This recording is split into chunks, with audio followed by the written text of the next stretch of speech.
Welcome to Evolution Business Development. I'm Isis Latham, your host, and it's really my pleasure to introduce you to Nancy Lee. She's a coach, a speaker, a facilitator who truly believes that it is possible to do both more authentic and effective, to be both more authentic and effective at whatever you want to do. She helps driven professionals and who struggle to be authentic and want to feel more connected in their relationships, whether it's in the professional or the personal realm. She's driven people. She works with driven people who are logical, strategic, and great at problem solving, but emotions are not logical, and you cannot problem solve any relationship, personal or professional, away.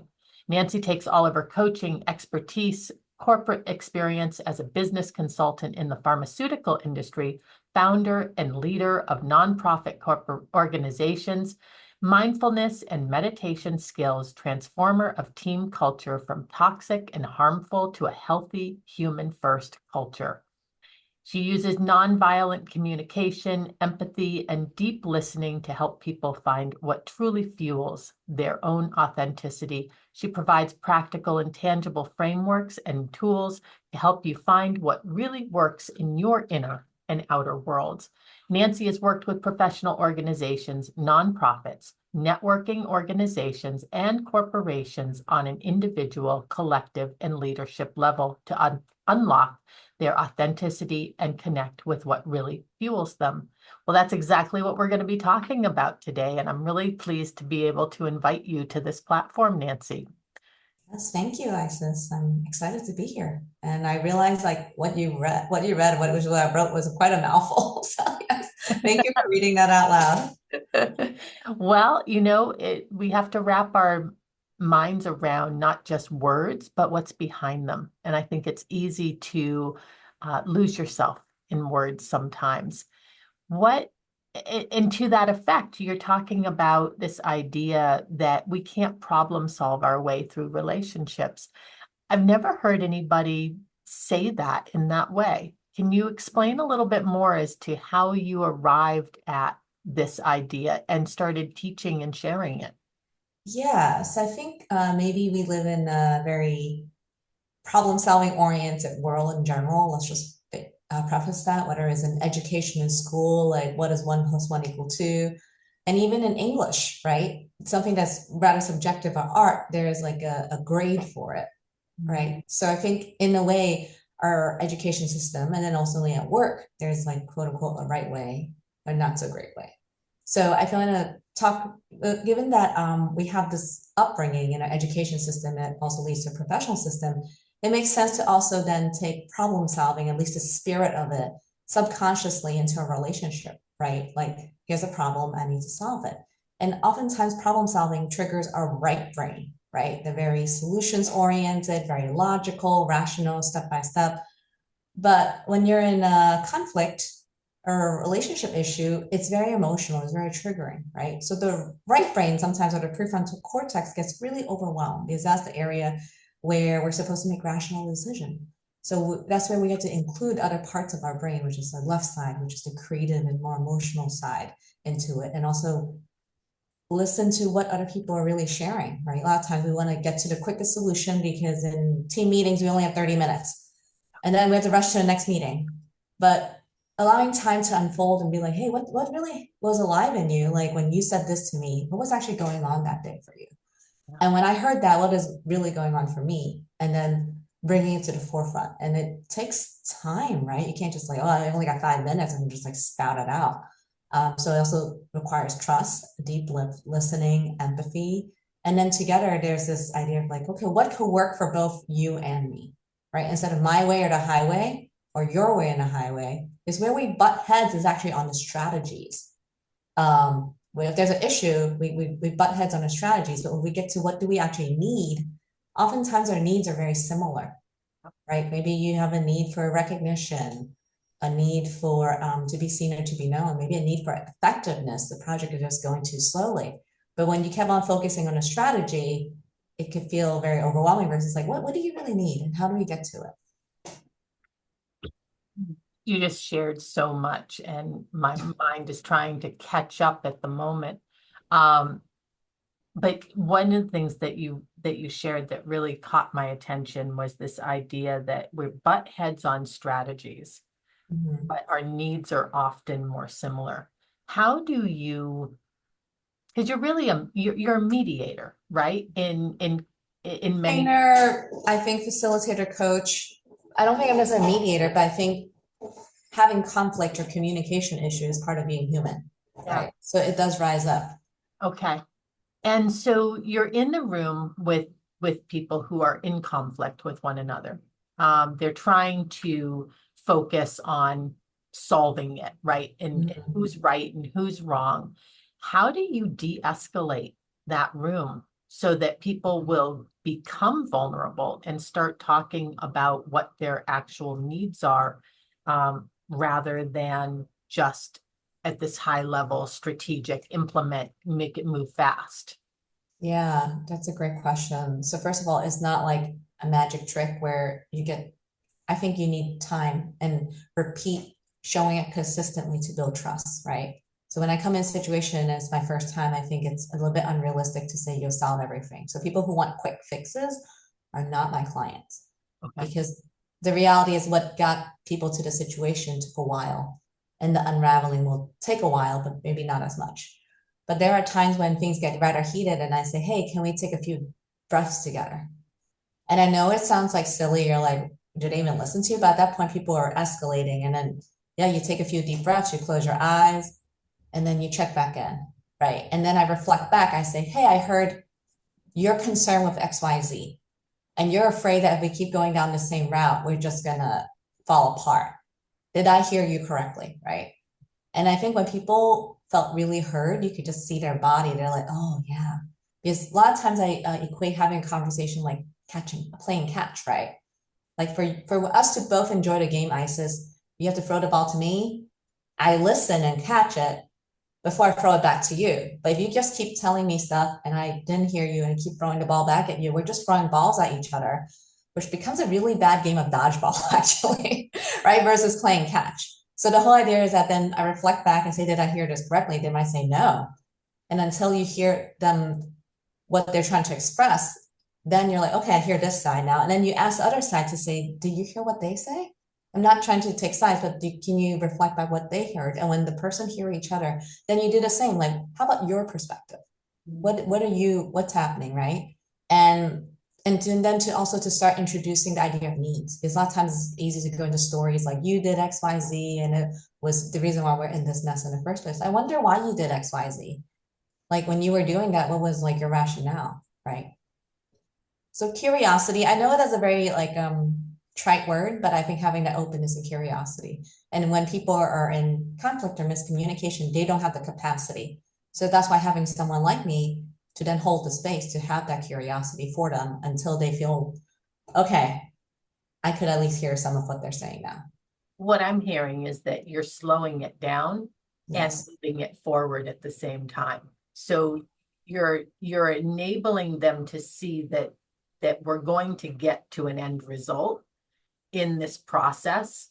But at the same time, you're also slowing it down and you're giving pause for reflection. Do you think that when it's reflected back, that even the other side is able to hear it differently because you're able to slow that process and reflect and say, okay, here's the same words just in a different way? Yeah, I think it helps. And sometimes role playing, right? Like I'm gonna pretend the person you're having conflict with and you come at me, right? Yeah. Or I'm gonna pretend to be you, actually, sorry. I'm gonna pretend to be you and you pretend to be a person that is having conflict with you and you come at me at the way you perceive them to come at you. Oh, And wow. I'll try to then like demonstrate these tactics and they could then feel it in their body. Oh wow, when she said that, it wasn't just all fluff. I actually like got it, like something in me just clicked, right? Because I think role playing is so important because then they get to be in the kind of in the shoe of the other person, right? They'd be like, why is that person so riled up? Well, if I'm pretending to be that person, then I'm actually getting to embody it. Yeah. And then when they interact with me, then they get to take those skills or the situation that we played out and take not copycat me, not copy and paste, but take parts of it and then apply it in their own way and style. When I asked you to talk about what your passion is, Mm. um, and you mentioned this being judged or rejected. What do you think is, or do you think that that is at the root of a lot of conflict? Yeah, it's interesting. You asked me what I'm passionate about. I'm passionate about helping people show up more authentically in their lives. I think we tend to show up more, most people tend to show up authentically in personal lives, but in the professional realm is where we hold back. And I do think there's a high level of judging, right? Like you said, rejection. And think about it, in the work world, there's hierarchy, there's power over, right? If I make this wrong move, my clients or my manager, my peer may not like it. And there's actually ramification. I might not get promoted. I may get demoted. I might not get that bonus or that salary. I might not even be able to get the sexy role jobs, right, that I want. So I want to acknowledge that being authentic doesn't mean you say whatever you want all the time. Mhm. Because especially as you go higher up in the organization, you're a leader, you get more responsibility, right? And you have more people reporting into you. So and your words have impact. But there's still ways to show up and say, hey, I can't share this information with you right now. However, when it's time to share, I will be here to help the whole team navigate through this, right? Whether it's a layoff or a merger. But to not even acknowledge that this is happening and then step back, that I think that's where people lose trust, is this idea of withholding information versus saying, I have this information, I just can't share it right now, given my responsibility. And I will help you through it. So does that help with the whole rejection or accept Yeah. judgment piece? Well, it gives more context to it, which I think is really important. And I think that um, what I was thinking in my mind is that I believe a lot of people respond um, out of fear, Mm, but that we do have to also acknowledge that there's some basis for that fear. We can't just say don't respond that way or ignore it, that because that's not reasonable. mm-hmm. Um,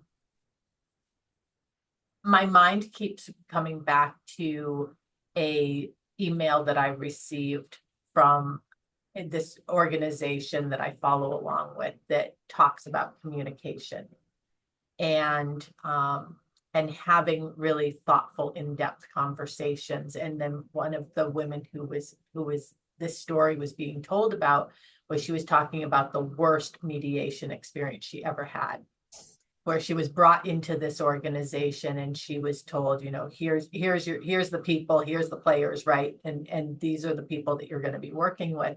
And she was talking about how it was palpable. You could just feel the anger and the hurt. And it was just an agitation that was in that room.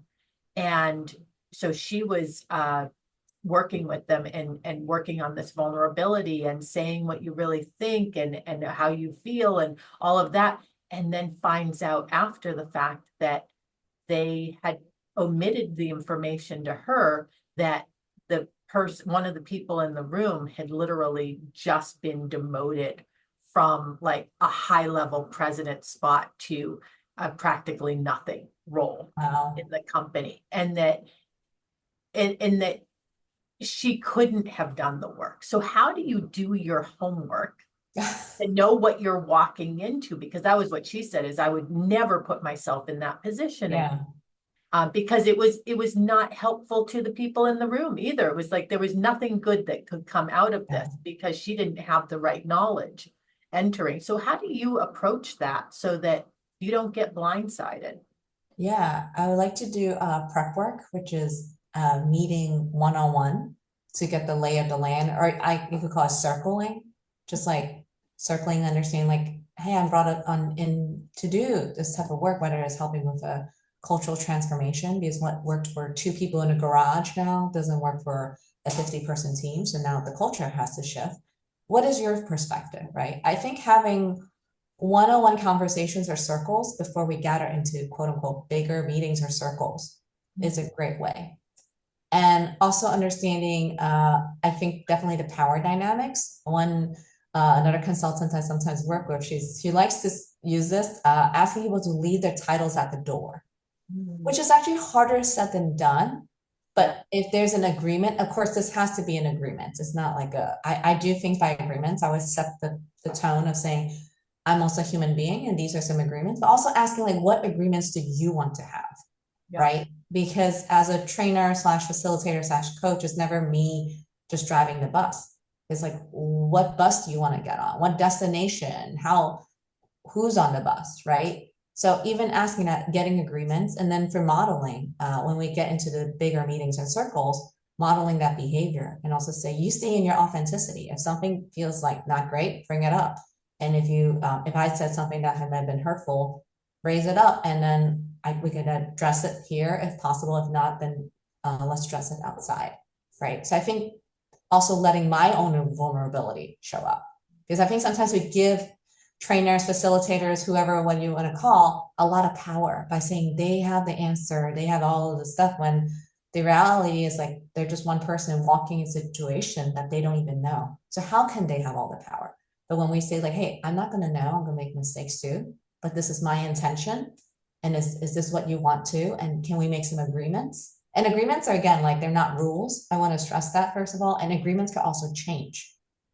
So maybe throughout the next meeting, you're saying, wow, like we made an agreement to take a pause or between meetings, but like I'm just running out of time. I don't like that, right? And then so you brainstorm on what else to do to slow things down if you don't want to take a pause. I really like that. What a great statement for all of us to remember. Agreements are not rules and they can change. And what an empowering way to approach that in personal relationships and professional relationships, to know that you don't have to be held to this particular rule forever. Just Yes. as we made an agreement, and that we can bring back to the drawing table and say, yeah, that's not working for me. Let's try. Would you be open to? Um, as we wrap up this particular interview, we're fortunate enough that we're going to be able to move into a mastermind. But for Mhm. somebody who's listening to this, is there any parting thought that you would like to share with them before we wrap up, that you might want them to apply to their own life, to their experience, or even just simply in context to what you've already talked about? Yeah. So I think when the context I bring up is that transitions are hard, like whether it's a personal transition or a professional individual transition. Let me just say that whether you just got promoted and you got the dream job of your life, or you got a new role, but somehow you're feeling insecure, maybe a little bit imposter syndrome, it's perfectly normal. I want to normalize that transitions are uncomfortable. And also at an organizational level, when you're going from that 2% in a garage to a 50-person shop, and now you have a lot more people and we all have different perspectives. And so I really encourage people not to go at it alone. A lot of people think like I need to like work harder or just read self-help books or look at these like personality tests and these models and then like just put them on myself. But context matters. Every individual matters. And also the organization itself is made of individuals, right? So again, don't go it alone. Find something that works for you. One thing that works for somebody else may not work for you. So instead of like being disappointed, or maybe why is it so hard for me to follow this? Because everybody does like, sorry, 7 Habits of Highly Effective People. I'm just gonna take a classic here. How come it doesn't work for me? Everybody is working for 7 Habits of Highly Effective People, or how to make friends and influence people, right? So Yeah. find a way that works for you, and your organization is so important, and don't go at it alone. So that's why you do have wonderful group of people who've been in training, workforce development, coaching, organizational change work. But finding the person that fits the style and the goals that you want to reach is just really important. What a great word of advice. I really appreciate that.